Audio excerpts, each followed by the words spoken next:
know that feeling, don't you? That moment when you're maybe a learner, you're all eager, and there's this huge new field to explore, or just a massive project right in front of you. You get all your sources together. Maybe it's a stack of books or a pile of research papers, maybe a new coding language you need to get your head around. And then, bang, it hits you. That initial excitement just sort of fades, and you get the sinking feeling instead. Suddenly, the knowledge doesn't look exciting. It looks like this wall you can't climb. Every new thing feels heavier, and the road ahead, wow, it just seems impossibly long, feeling like your head's totally full and the task is just way too big. Yeah, you're definitely not alone. It's familiar. And honestly, it's okay. It's a pretty normal reaction to being overwhelmed. So for this deep dive, we're going to tackle exactly that feeling head on. Our source material today is, well, it's a really refreshing piece. Surprisingly direct, actually. It offers some profound but incredibly practical guidance for those times when learning challenges just feel completely crushing. It's all about finding that strength you already have, especially when you feel like you're just drowning in all the information. Right. And our mission today really is to unpack the core message from this source, which is that the strength you need to cope, it isn't something you have to go searching for. It's not out there somewhere. It's already inside you, deep down. It just gets buried, under layers of pressure and fatigue and that little voice telling you you're not good enough. So we're going to try and peel back those layers, find it again together. And this piece, it's not just vague encouragement. It gives us 3 specific keys designed to unlock that resilience that's hiding away, turn overwhelm into something useful. Okay, let's dive into that first key then, because this one, yeah, this really hits home for me.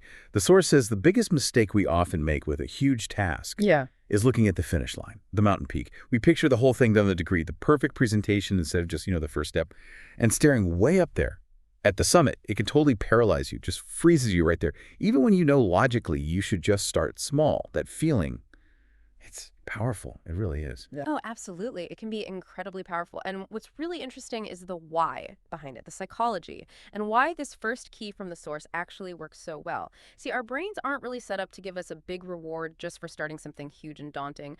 The real kick, that neurological yes feeling, that comes from completing things. It's tied right into the brain's reward system. Dopamine, specifically, people call it the motivation hormone. Our brain loves getting that little hit of dopamine, that sense of, I did it, even if the achievement is tiny. And the source, it doesn't just say take small steps. It gets really specific about identifying what it calls the micro-task trigger. That's the smallest possible action you can take. That, once you finish it, reliably gives you that dopamine boost.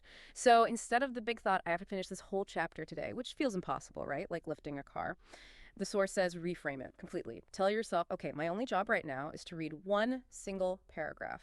Just one. And maybe understand it well enough to highlight one key idea. That's it. Then, once you've read that paragraph and you get it, the crucial part, according to the source, is to pause. Don't just jump to the next thing immediately. Stop. Take a deliberate moment. The source even suggests a kind of 30-second dopamine pause ritual and really feel that tiny sense of accomplishment. It could be a deep breath, a silent yes, maybe physically ticking a tiny box. That feeling, that's your brain getting that little spark of dopamine. It cements the micro victory. And here's the cool part. That small win you just celebrated, it doesn't just feel good. It chemically primes your brain for the next step. So you might actually think, okay, that wasn't awful. Maybe I can read just one more paragraph. Or I solved that one problem. Maybe I can do just one more. It kind of tricks your brain into wanting to keep going. Exactly. It's like giving yourself clear permission to succeed, but just one tiny step at a time. It really hammers home that idea that even the toughest journey, the one that seems impossible, is just made up of countless little micro steps. It's not about conquering the whole mountain in one go.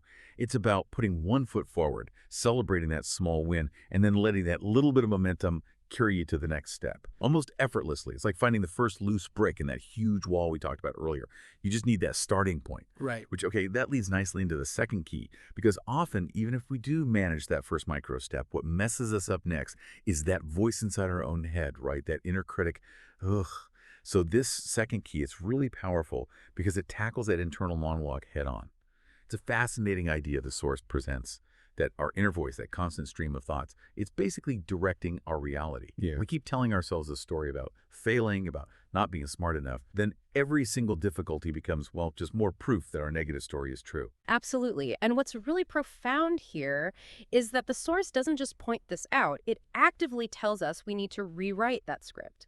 It gives specific, practical ways to reframe negative self-talk. So, for instance, instead of thinking, I just don't get this material, I'm stuck, which is super common and feels terrible, the source suggests trying this reframe. Okay, my brain is working hard right now. It's building new neural connections. This is complex stuff. It takes time.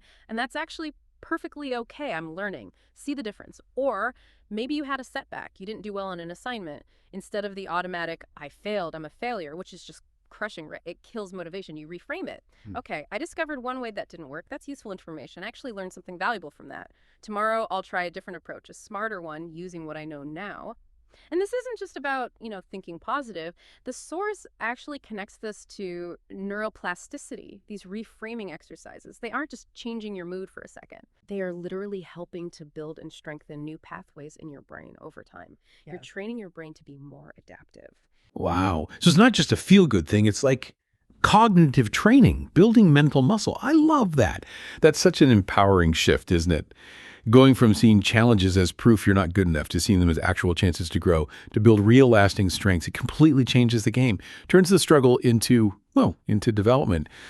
But, sometimes even with that better mindset, the sheer size of the task can still feel huge. Does the source talk about how to anchor yourself when that inner critic gets really loud? It does, absolutely. And this leads into what the source presents as the core anchor for sustaining motivation through difficulty. This approach shifts every challenge from being a sign you're weak to being an opportunity for training. You're not failing when things get tough. You are actually training. You're training your perseverance muscle, your creativity muscle, your mental resilience muscle.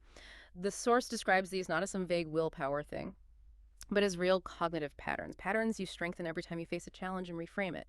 You're building these neural pathways that will help you way beyond whatever you're learning right now. These are lifelong assets you're developing. Right. Lifelong assets. And that flows perfectly into the third key from our source, connecting with your ultimate purpose, your big why, coach. This isn't just about getting through today's task. It's about what that task helps you become. It's how those tiny wins and those reframed stories aren't just for now, but for a future you are creating. So let's actually do this right now. Just take a moment, pause. If you can, maybe close your eyes. Let yourself travel forward in time a bit. The source really pushes for making this vivid, not just a quick thought, but really immersive. Yes. Let yourself really visualize that future you, the one who got through these challenges. Imagine that exact moment. Maybe you're holding the degree you worked so hard for, or you're walking into the job you always dreamed of. Feel it. That pride, that deep satisfaction, that sense of, I did it. What does it actually feel like? The source suggests engaging all your senses. What does it smell like there? What sounds do you hear? What are you wearing? Who's around you? Make it real, tangible. Now that feeling you're conjuring up, that vivid picture, that's not just some fantasy, that's your actual destination. That's what you are literally building towards right now. And if we connect this back to the bigger picture from the source, every single line you read today, every late night you spend studying, every frustrating moment you push through and overcome, these aren't just random struggles, they're the actual bricks and mortar. You are laying them down with your own hands, day by day, building towards that powerful future goal.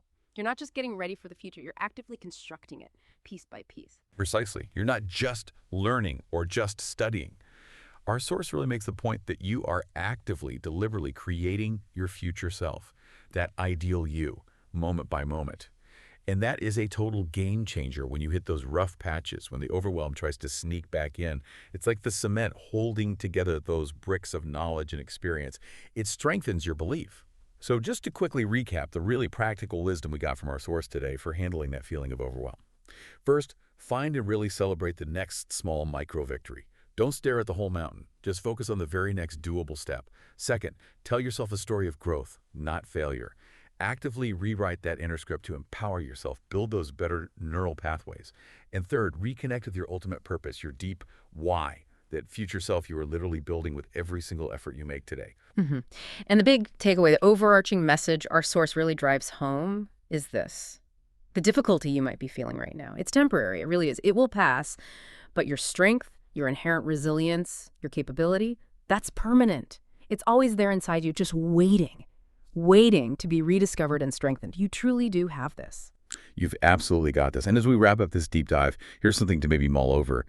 How might actively looking for and deliberately celebrating those tiny achievements, not just in your learning, but maybe in any part of your life, relationships, daily chores, whatever, how might that fundamentally shift how you see progress and maybe dramatically boost your overall motivation, making that insurmountable wall seem much more like a series of climbable steps?